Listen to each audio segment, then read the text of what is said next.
नमस्कार साथियों, झारखंडी विद्यार्थी के इस चैनल पर आपका स्वागत है। और आज का टॉपिक है हमारा झारखंड बजट। आप सभी जानते हैं कि झारखंड के किसी भी एग्ज़ाम में झारखंड के बजट से 2 से 3 प्रश्न रहते ही हैं। झारखंड का बजट और झारखंड का इकोनॉमिक सर्वे हमारे ऑब्जेक्टिव एग्ज़ाम्स के लिए बहुत ही महत्वपूर्ण रह जाता है। जैसे एसएससी, सीजीएल, जेटेट और सहायक आचार्य की जो परीक्षा होने वाली है और फिर जेपीएससी जो वनरक्षी का एग्ज़ाम होने वाला है, उसमें यहाँ से अवश्य आपको प्रश्न दिखाई पड़ेंगे। तो आइए देखते हैं झारखंड का बजट 2024 और 2025। इसका शीर्षक था हमीन कर बजट। अब यहाँ पर देखते हैं रुपया कहाँ से आएगा। रुपया कहाँ से आएगा में दिया हुआ है, अगर सरकार के पास 100% धन आता है तो उसमें से सबसे ज़्यादा हिस्सा जो है वह केंद्रीय करों में हिस्सेदारी का रहता है। यानी केंद्र सरकार जो कर लगाती है उसमें सरकार को, राज्य सरकार को हिस्सा देती है, उसका सबसे बड़ा भाग रहता है हमारे राज्य सरकार की इनकम का भाग। और वह कितना रहता है? 31.29%। उसके बाद दूसरा हिस्सा जो रहता है, दूसरा सबसे बड़ा हिस्सा है वह राज्य का स्व कर राजस्व, यानी राज्य जो खुद से कर उगाही करता है, वह 26.53% रहता है। और इसके बाद तीसरा सबसे बड़ा हिस्सा रहता है राज्य का स्व कर भिन्न राजस्व, यानी राज्य को जो कर प्राप्ति के अलावा राज्य से प्राप्त होता है उसका हिस्सा राज्य की इनकम का 14.97% रहता है। और उसके बाद चौथा जो सबसे बड़ा हिस्सा है वह है उधार एवं अन्य देनदारी। जो सरकार उधार लेती है और कर्ज लेती है वह कितना है? आय का हिस्सा 13.96%। और उसके बाद केंद्र सरकार से जो अनुदान मिलता है वह है 13.16%। और उसके बाद ऋण व अग्रिमों का वसूली, यानी जो सरकार ने ऋण विन दिया है किसी को कर्ज, उसका वसूली से 0.09% कुल आय का प्राप्त होता है। आप सब जो ये राज्य का आय का हिस्सा में से जो दिया गया है उसे आप एक बार देख लीजिएगा, क्योंकि ये कई बार एग्जाम में यह भी पूछा जाता है। इसके बाद हम लोग देखते हैं रुपया कहाँ जाएगा। उसमें से देखते हैं, सबसे बड़े हिस्से से हम लोग शुरू करते हैं कि रुपया का जो सरकार का इनकम है वह कहाँ कहाँ खर्च होगा। तो सबसे ज़्यादा खर्च आपका होने वाला है 14.35% पंचायत सहित ग्रामीण विकास। उसके बाद है आपका 9.24% स्वास्थ्य और पेयजल पर होगा। और फिर 7.84%, सॉरी फ्रेंड, इसके पहले आएगा 8.96% कल्याण और समाज कल्याण। उसके बाद है 7.84% भू राजस्व, श्रम, पर्यटन व अन्य। उसके बाद का हिस्सा है 7.28% ऊर्जा पे है। और 7.39% पुलिस और आपदा प्रबंधन पर है। 7.05% खर्चा होगा ऋण के पुनर्भुगतान पर। और 6.78% पेंशन देगी सरकार। और 5.47% आपका ब्याज पर जाएगा। और 5.31% कृषि सहित जल संसाधन व संबद्ध क्षेत्र पर जाएगा। और 2.66% शहरी विकास और भवन निर्माण पर। और 1.06% जंगल और पर्यावरण पर खर्च होगा सरकार का। आप सभी इन डाटा को देख लीजिएगा, क्योंकि एग्जाम में यहाँ से भी प्रश्न बनने की संभावना रहती है। आइए अगला टॉपिक है झारखंड बजट आंकड़ों में। मीन्स कहाँ कितना खर्च हुआ है, कितना पैसा गया है और कहाँ से सरकार को आएगा। ये जो बजट होता है फ्रेंड्स, वह बजट का अनुमान होता है, वह करोड़ रुपयों में दिया गया है। राजस्व प्राप्तियां जो हैं सरकार को 1,10,800 करोड़ का होगा। कई बार यही पूछेगा एग्जाम में कि सरकार के, झारखंड सरकार के बजट में राजस्व प्राप्तियां कितने प्राप्त होंगी, तो 1,10,800 करोड़। और कर राजस्व जो है इसमें से, यानी कर से जो राजस्व प्राप्त होगा वह 74,538.22 करोड़ होगा। इस कर राजस्व में का पे है केंद्रीय करों में हिस्सेदारी, यानी 74,538 करोड़ में केंद्रीय कर के द्वारा कितना होगा, तो केंद्रीय कर के द्वारा 40,338.22 करोड़ होगा। और राज्य का स्व कर राजस्व, यानी राज्य का अपना जो कर के द्वारा राजस्व प्राप्ति हुआ है वह 34,200 करोड़ होगा। तीसरा है कर के अलावा राजस्व, यानी कर के छोड़कर, कर को छोड़ के, यानी टैक्स को छोड़ के जो राजस्व प्राप्त होता है वह कितना है, तो वह है आपका 36,261.78 करोड़। तो इसमें भी दो पार्ट हैं कि राज्य का सौ कर भिन्न राजस्व तो 19,300 करोड़ है, और केंद्र सरकार से अनुदान जो मिला है वह 16,961 करोड़ है। ये तो हो गई आपकी राजस्व प्राप्तियाँ। और अगला नंबर पे आता है पूंजी प्राप्तियाँ। तो पूंजी प्राप्ति कितनी होगी सरकार को? 18,100 करोड़। और इसका भी दो भाग है। का में है ऋणों की वसूली 100 करोड़ है, और खा में है अन्य प्राप्तियाँ यानी विविध पूंजीगत प्राप्तियाँ, वो 0.00 हैं यानी जीरो। और गा में है उधार एवं अन्य देयताएँ, तो वो है 18,000 करोड़। और पांचवा है कुल प्राप्तियाँ, यानी पहला नंबर का जो दिया गया था और चौथा नंबर का, यानी राजस्व प्राप्ति और पूंजी प्राप्ति, तो दोनों मिलाकर कितना होगा? 1,28,900 करोड़।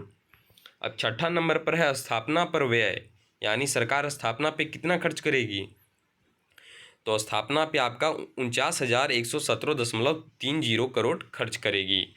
और सातवां है राजस्व खाते पर कितना खर्च करेगी? तो राजस्व खाते पर खर्च करेगी 40,527.69 करोड़। और इस राजस्व खाते पर का भी तीन भाग है। उसमें का है ब्याज भुगतान। ब्याज भुगतान में 7,054.57 करोड़ खर्च करेगी, और वेतन देने पर 16,952.19% खर्च करेगी, और पेंशन देने पर 8,741.49 खर्च करेगी। और आठवें नंबर पर है पूंजी खाते पर, जिसमें क्या क्या आता है? राज्य का आंतरिक ऋण आता है, भारत सरकार से ऋण आता है, और पूंजीगत व्यय आता है, ऋण एवं अग्रिम ऋण यानी कर्ज और उसका अगला भुगतान।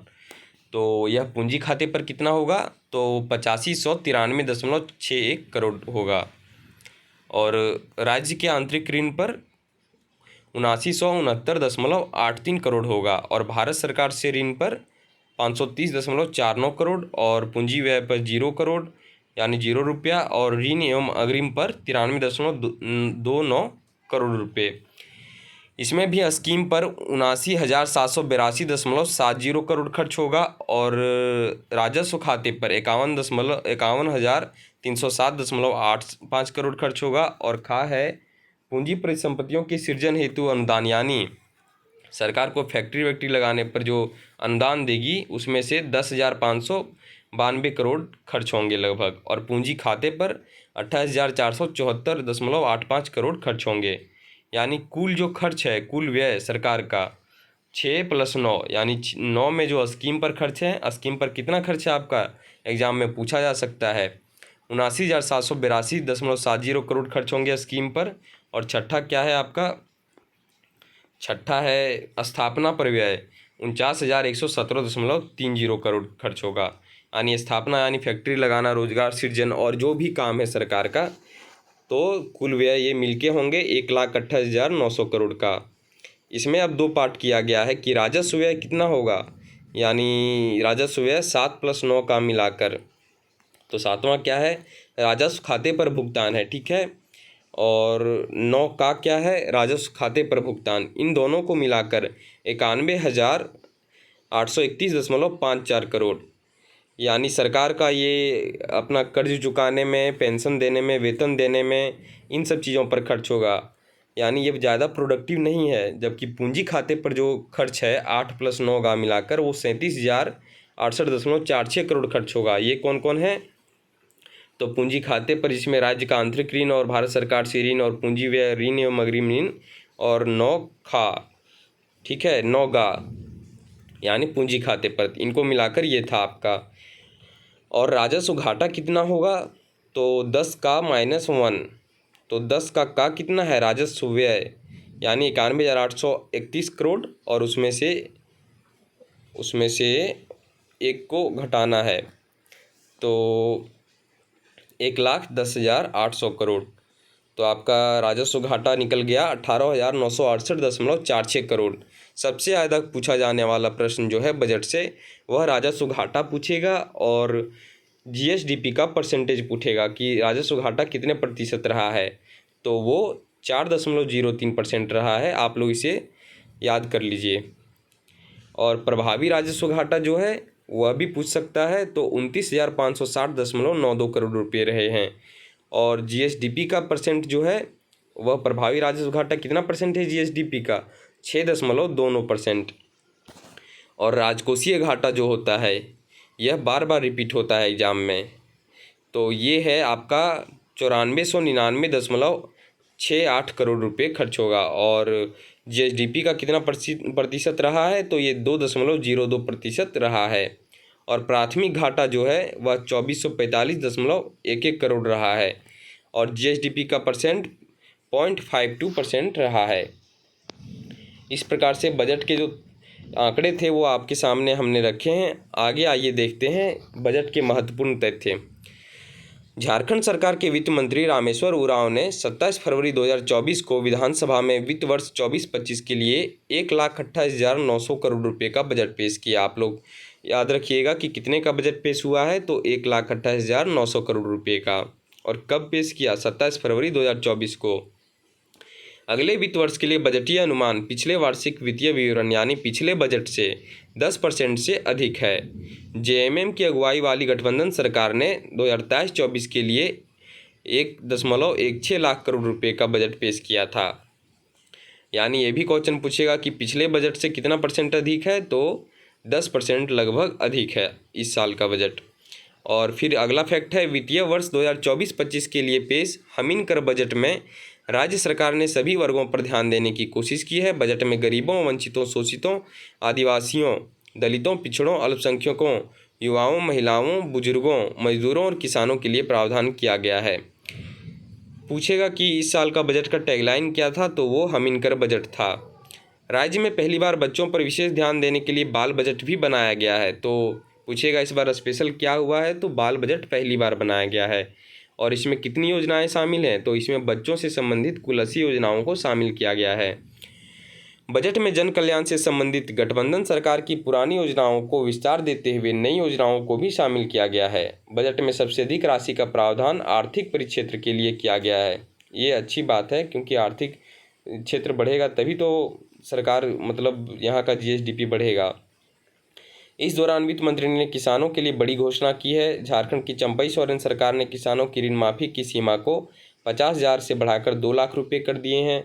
इसके अलावा एनपीए खाता धारक किसानों को भी इस योजना में शामिल किया गया है। एक बात ध्यान रखना है फ्रेंड्स कि ये बजट चंपई सोरेन सरकार ने पेश की थी, क्योंकि हेमंत सोरेन तो लगभग 30 जनवरी तक जेल जा चुके थे। इसलिए 27 फरवरी को जब ये पेश हुआ है तो उस समय मुख्यमंत्री चंपई सोरेन थे। बजट गरीबों, किसानों, आदिवासियों और महिलाओं सहित समाज के हर वर्ग की आकांक्षाओं को पूरा करेगा और राज्य के समग्र विकास को गति देगा। वित्त मंत्री ने बताया कि सरकार ने योजनाओं पर 62% और स्थापना खर्च पर 38% राशि खर्च करने का निर्णय लिया है। 2024-25 की तुलना में राजस्व आय में 11.8% की वृद्धि के साथ 5355 करोड़ रुपये होने का अनुमान है। तो बोलेगा कि राजस्व आय कितना परसेंट का वृद्धि हुआ है राजस्व आय में, तो 11.8% वृद्धि का अनुमान है। राज्य को कर राजस्व से सबसे अधिक 34,200 करोड़ रुपये प्राप्त होंगे, यानी टैक्स से कितने प्राप्त होंगे, तो आपके 34,200 करोड़ रुपये होंगे। और 2024-25 में राजकोषीय घाटे का अनुमान 9500 करोड़ रुपये है, जो सकल राज्य घरेलू उत्पाद का 2.02% होगा।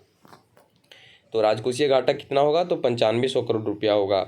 राज्य को कर राजस्व से 34,200 करोड़, गैर कर राजस्व से 19,301 करोड़, केंद्रीय सहायता से 16,961 करोड़ और केंद्रीय करों में राज्य की हिस्सेदारी 40,338 करोड़ और लोक ऋण से 18,000, उधार एवं अग्रिम वसूली से 100 करोड़ रुपये प्राप्त होंगे। झारखंड सरकार ने गरीबों को चावल दाल के साथ सोयाबीन देने का निर्णय लिया है। अबुआ आवास योजना के लिए 4831 करोड़ 83 लाख रुपए का बजट रखा है। आप सभी जान रहे होंगे कि अबुआ आवास योजना बहुत ही चर्चित योजना रही है चंपई सोरेन सरकार की। तो वह उसके लिए कितना बजट आवंटन किया गया था, तो 4831.83 करोड़ रुपये बजट आवंटन था। ये आपका एग्जाम में पूछ सकता है। और ग्रामीण विकास के लिए कितना था, तो वो आपका 11,316 करोड़ 7 लाख रुपये था। पेंशन के लिए कितना था, तो 1447 करोड़ 17 लाख रुपये बजट में था। और किशोरी समृद्धि योजना के लिए 468 करोड़ रुपये और महिलाओं और बच्चों के लिए 8,021 करोड़ 93 लाख रुपये का प्रावधान था।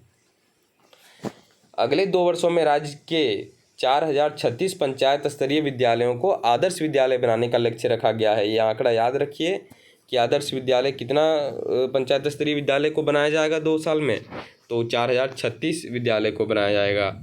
साथ ही 130 विद्यालयों में प्रयोगशालाओं की भी स्थापना की जाएगी और सरकार 2500 आंगनबाड़ी केंद्र के भवन का निर्माण करेगी। बजट में झारखंड के 6 बड़े शहरों में प्लास मार्ट निर्माण का प्रस्ताव दिया गया है। पेंशन मद में 1447 करोड़ 17 लाख रुपये का बजट प्रावधान किया गया है। 1500 रुपये के मातृ किट को 6 लाख लाभार्थियों के बीच वितरित करने का लक्ष्य रखा गया है। इस किट में मच्छरदानी, जच्चा एवं बच्चा के लिए पोशाक, तेल, साबुन, बाल्टी, मग पर 90 करोड़ रुपये का प्रावधान और अबुआ आवास के लिए बजट में 4831 करोड़ का प्रावधान। पीएम फसल बीमा के लिए 50 करोड़ का बजट। राज्य में 4 डिग्री और 4 महिला कॉलेज खोले जाएंगे। इस साल कृषि विभाग के पास कुल बजट 4606 करोड़ रुपये का प्रावधान होगा। मुख्यमंत्री पशुधन के लिए बजट में 200 करोड़ का प्रस्ताव होगा और भवन निर्माण के लिए 203 करोड़ रुपये से अधिक का प्रस्ताव होगा। गंगा की सहायक नदी दामोदर को नमामि गंगे योजना में शामिल किया गया। सीवेज ट्रीटमेंट प्लांट के लिए 310 करोड़ 11 लाख का प्रावधान और रामगढ़ में एसटीपी का निर्माण शुरू किया गया है, जिसे मार्च 2026 तक पूरा करने का लक्ष्य रखा गया है। स्थापना मद में 38% राशि खर्च की जाएगी। दुमका और बोकारो एयरपोर्ट से जल्द हवाई सेवा शुरू की जाएगी। इसके लिए बजट में 112 करोड़ 93 लाख का प्रस्ताव। राज्य में पूंजी का निवेश बढ़ाने के लिए नई औद्योगिक नीति बनी है। औद्योगिक विकास के लिए 435 करोड़ रुपये का प्रस्ताव है। सरकार 20,000 करोड़ से अधिक का निवेश आकर्षित करेगी, जिससे 1 लाख को रोजगार मिलेगा। 19 लाख से ज़्यादा लोगों को 100 यूनिट मुफ्त बिजली का लाभ मिल रहा है। लक्ष्य निर्बाध बिजली की आपूर्ति करना है। अब हर महीने 125 यूनिट फ्री बिजली दी जाएगी, ऐसा बजट में लिखा गया है। अब लोगों को दाल चावल के साथ सोया बड़ी भी मिलेगी। राशन दुकानदारों का कमीशन 100 रुपये प्रति क्विंटल से बढ़ाकर 150 रुपये प्रति क्विंटल कर दिया गया है। नगर विकास आवास के लिए 4029 करोड़ का बजट प्रस्तावित है। बजट में पथ निर्माण के लिए 6098 करोड़ रुपये का प्रावधान है और वित्तीय वर्ष 23-24 में 1 लाख किलोमीटर सड़कों के निर्माण का लक्ष्य है। 2030 तक 10 कृषि यंत्र बजट के लिए 200 करोड़ का प्रावधान है। जीबीटी के जरिए शिक्षकों को प्रोत्साहन राशि दी जाएगी। योजना मद में 62% राशि खर्च होगी और आदिवासी महिलाओं और पुरुषों को दिल्ली लेकर जाते हैं पारंपरिक नृत्य के लिए। बीज वितरण के लिए बजट में 80 करोड़ रुपये का प्रावधान होगा। और जो स्पेशल है बजट का, बाल बजट, उसमें बजट 2024-25 की कुल 216 योजनाओं में से बच्चों से रिलेटेड लगभग 80 योजनाओं के आधार पर बाल बजट तैयार किया गया है। आपसे पूछेगा कितना खर्चा दिया गया है, कितना पैसा आवंटित किया गया है बाल बजट के लिए, तो वो 8,866.69 करोड़ रुपये की राशि उपलब्ध कराई गई है। यह राशि बजट के अंतर्गत दिए गए योजनाओं के लिए कुल उपलब्ध राशि का 18% है, यह भी याद रखना है, तथा राज्य के कुल योजना आकार का 11% है। इसके तहत बच्चों के स्वास्थ्य, शिक्षा, पोषण, बाल संरक्षण और कल्याण व बाल विकास व सुरक्षा जैसी व्यवस्थाएं सुनिश्चित की जाएंगी। अब अगला क्या देखना है आपको कि यहाँ पर विभागवार आवंटन, यानी कौन सा विभाग को कितना पैसा मिला है, कभी कभी ये भी पूछता है। तो आइए शुरू से देखते हैं। विभाग है एक तरफ और एक तरफ राशि करोड़ रुपये में। तो ग्रामीण विकास विभाग को 11,000 करोड़ और ऊर्जा को 9300 करोड़ और समाज कल्याण को 8,000 करोड़, पथ निर्माण को सॉरी फ्रेंड्स, यहाँ पर कुछ गड़बड़ है। ग्रामीण विकास को 11,000 करोड़, ऊर्जा को 9300 करोड़, समाज कल्याण को 8,000 करोड़, पथ निर्माण को 5800 करोड़ और स्वास्थ्य एवं परिवार कल्याण को 5500 करोड़ और पेयजल स्वच्छता को 4500 करोड़ और नगर विकास को 4203.78 करोड़ और कृषि को 3100 करोड़ और खाद्य आपूर्ति को 2453 करोड़ और माध्यमिक शिक्षा को 2800 करोड़, वन पर्यावरण को 2667 करोड़। आप लोग इस आंकड़ा को एक बार खुद से देख लीजिएगा। सबसे ज़्यादा जो पूछे जाने का चांस है वह पूछेगा कि ग्रामीण विकास विभाग को कितना करोड़ का आवंटन हुआ है, और या फिर इसको उलट के पूछ सकता है कि सबसे ज़्यादा आवंटन कौन सा विकास विभाग को हुआ है, और सबसे कम वाला भी पूछ सकता है, तो आवास को हुआ है 100 करोड़। अब आगे देखिए, हर आंगनबाड़ी को मिलेगा भवन। यह भी है कि हर आंगनबाड़ी का अपना भवन हो, इसे सरकार सुनिश्चित करेगी। गर्भवती महिलाओं के लिए 6 लाख महिलाओं को किट उपलब्ध कराया जाएगा। बालिकों और किशोरियों को सावित्रीबाई फुले योजना के तहत 2500 रुपये दिए जाएंगे। पंचायती राज कर्मियों की आय में वृद्धि होगी, यानी पंचायती राज के अंतर्गत आने वाले निर्वाचित जनप्रतिनिधियों जैसे जिला परिषद अध्यक्ष, उपाध्यक्ष, प्रमुख, उप प्रमुख, मुखिया, उप मुखिया, जिला परिषद सदस्य, पंचायत समिति सदस्य व ग्राम पंचायत सदस्यों का मानदेय 12 साल बाद उनका वेतन बढ़ेगा। 19 नया कॉलेज खुलेगा, तो 15 डिग्री कॉलेज खुलेगा और 4 महिला कॉलेज खुलेगा, और 4 नया महिला विद्यालय बनाने से राज्य में प्रत्येक जिला सरकारी महिला महाविद्यालय से आच्छादित हो जाएगा। युवाओं के लिए क्या है? प्रशिक्षित बेरोजगारों को रोजगार भत्ता दिया जाएगा। युवा खिलाड़ियों को मंच देने के लिए ग्राम व प्रखंड स्तर पर खेल क्लबों का गठन व प्रतियोगिताएं आयोजित की जाएंगी। स्टार्टअप, आईटी, डेटा सेंटर एवं बीपीओ इन्वेस्टमेंट प्रमोशन के लिए पॉलिसी। शिक्षा के लिए प्री और पोस्ट मैट्रिक छात्रवृत्ति की राशि में 3 गुना वृद्धि की गई है। बहुभाषी शिक्षण व्यवस्था के तहत मुंडारी, कुड़ुख, हो, खड़िया, संथाली, बांग्ला व उड़िया की पाठ्यपुस्तकों का वितरण किया जाएगा। तकनीकी संस्थानों में स्नातक और डिप्लोमा के छात्रों को क्रमशः 30,000 व 15,000 रुपये प्रतिवर्ष की दर से आर्थिक सहायता का प्रावधान होगा। बीआईटी सिंदरी में स्टेट टेक्नोलॉजी पार्क स्थापित किया जाएगा। 7 जिलों में 1000 स्कूलों में मातृभाषा आधारित शिक्षा दी जाएगी। कहाँ किस योजना पर काम होगा? तो जल आपूर्ति योजना पर कहाँ कहाँ काम होगा? जामताड़ा, गुमला, हरिहरगंज, छतरपुर, लोहरदगा, श्रीवंशीधर नगर, गढ़वा। और सीवरेज ट्रीटमेंट प्लान बोकारो के फुसरो, रामगढ़ व धनबाद पर। शहरी जल आपूर्ति योजना चकुलिया, पूर्वी सिंहभूम, चतरा, मंझिया और कोडरमा, दुमका व देवघर पर। मेगा लिफ्ट सिंचाई योजना में पिरटांड में मेगा लिफ्ट सिंचाई योजना लगेगी। मॉडल सिटी सेंटर कहाँ बनेगा? गिरिडीह में। सिंचाई योजना हजारीबाग में बराकर नदी पर सिंचाई योजना बनेगी। और भूमिगत पाइपलाइन पूर्वी सिंहभूम के पटमदा में भूमिगत पाइपलाइन की सुविधा मिलेगी। स्टेट टेक्नोलॉजी पार्क धनबाद के सिंदरी में स्टेट टेक्नोलॉजी पार्क बनेगा। मनोचिकित्सा केंद्र पलामू, चाईबासा व दुमका में मनोचिकित्सा केंद्र खुलेगा। मेडिकल कॉलेज व मेडिको सिटी रांची में मेडिकल कॉलेज व मेडिको सिटी बनेगी। फ्लाईओवर इनर रिंग रोड एवं बिरसा मुंडा हवाई अड्डा रांची में शाहजानंद चौक से जज कॉलोनी तक फ्लाईओवर बनेगा। रांची में करमटोली से साइंस सिटी तक फ्लाईओवर बनाया जाएगा।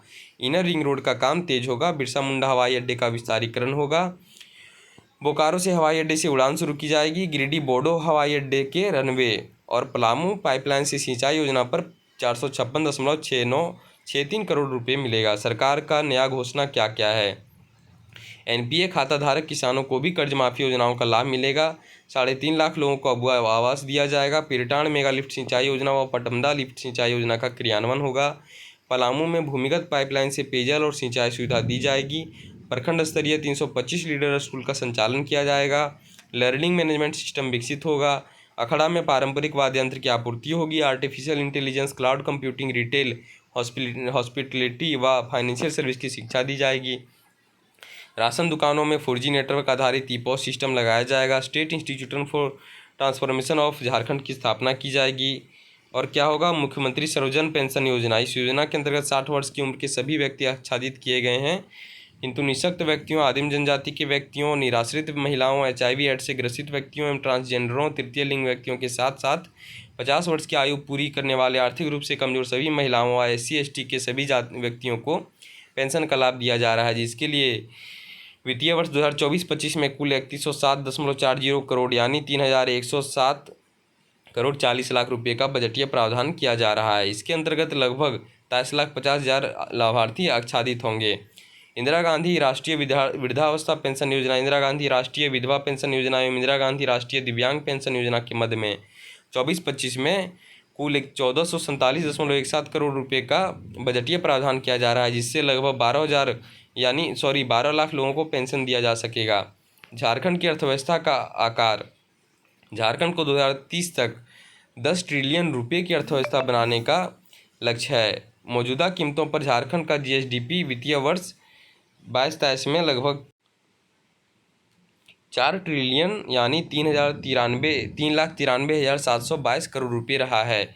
सरकार का प्रयास होगा कि वित्तीय वर्ष 29-30 तक इसे 10 ट्रिलियन रुपये का बनाया जाए। इसे वर्ष 23-24 और 29-30 के बीच प्रति वर्ष 14.2% की औसत वृद्धि सुनिश्चित करके हासिल किया जा सकता है। यह विकास समावेशी और टिकाऊ दोनों होगा। अब यहाँ पे अगला है आपका ग्रिड सब स्टेशन। मान्यवर, कोडरमा, चांडिल, बलियापुर, गोमियो एवं देवीपुर में ग्रिड सब स्टेशन के निर्माण का कार्य कराया जा रहा है। जबकि सिमरिया, बड़कागांव, गोला, दुगदा, महुदा, निरसा गांव, पुटकी, रामगढ़, विष्णुगढ़, पेटरवार एवं हंटरगंज में ग्रिड सब स्टेशन तथा संबंधित संचार लाइन का निर्माण कराया जाना है। मॉडल सोलर सिटी अध्यक्ष महोदय गिरिडीह को मॉडल सोलर सिटी का विकसित किया जा रहा है, जिसका दायरा वित्तीय वर्ष 24-25 में शहर से बढ़ाकर संपूर्ण जिला में करने का प्रस्ताव है। सिंगल विंडो सिस्टम, इसके तहत निवेशकों को सभी प्रकार की आवश्यक सूचना उपलब्ध कराई जाती है एवं ऑनलाइन आवेदन की सुविधा उपलब्ध है। निर्धारित समय सीमा एवं उद्योग स्थापित करने के लिए नियमित ऑनलाइन अनापत्ति प्रमाण पत्र एवं अन्य सुविधा तथा पूंजी निवेश के उद्देश्य से राष्ट्रीय अंतर्राष्ट्रीय स्तर पर सेमिनार, गोष्ठियां सिंगल विंडो के माध्यम से आयोजित किया जा रहा है। सिंगल विंडो के संचालन हेतु आगामी वित्तीय वर्ष के लिए राशि का प्रावधान किया गया है। इस प्रकार से बजट के जो भी इम्पोर्टेंट फैक्ट थे वो मैंने आपको पढ़ाए हैं। आपको अगर ये वीडियो अच्छा लगता है तो लाइक करें और चैनल को सब्सक्राइब करें। Thank you friends.